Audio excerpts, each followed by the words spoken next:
Bonjour à tous. La stabilité n'est pas pour demain en Irak. Cela fait presque un an maintenant que le pays est sans gouvernement. Nouvelle crise ce lundi. Le très influent Moqtada Sadr annonce son retrait définitif de la vie politique. Il estime ne pas en avoir le choix. Il appelait à un profond changement du système politique. Ses partisans n'en reviennent pas. Ils sont actuellement des milliers à manifester dans et à l'extérieur de la zone verte, la zone ultra sécurité de Bagdad.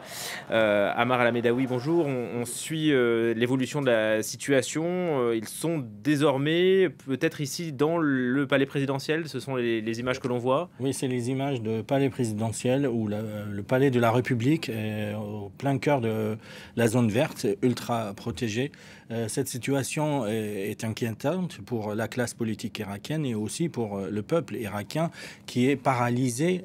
Alors l'économie, la société, depuis le début de cette crise entre Moqtada Sadr d'une part et aussi ses frères ennemis de la processus politique des partis religieux chiites qui partagent le pouvoir avec Moqtada Sadr depuis 2003. Aujourd'hui, il y a une guerre fratricide entre eux. Donc lui, il les qualifie les supporters ou les subordonnés de l'Iran et lui, il est l'Irakien populiste, proche du peuple.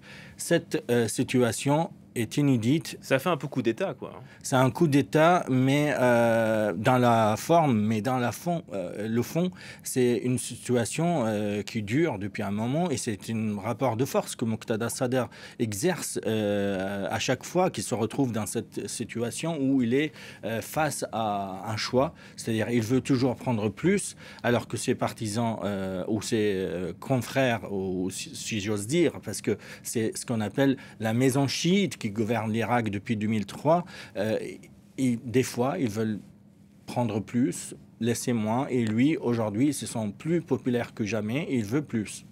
Il appelait ses partisans à occuper le Parlement. Aujourd'hui, c'est le palais présidentiel. Là, c'est un cran supérieur. C'est symbolique, mais aussi c'est dans la même lancée, c'est qu'il demande au président actuel de dissoudre le Parlement et organiser des élections anticipées.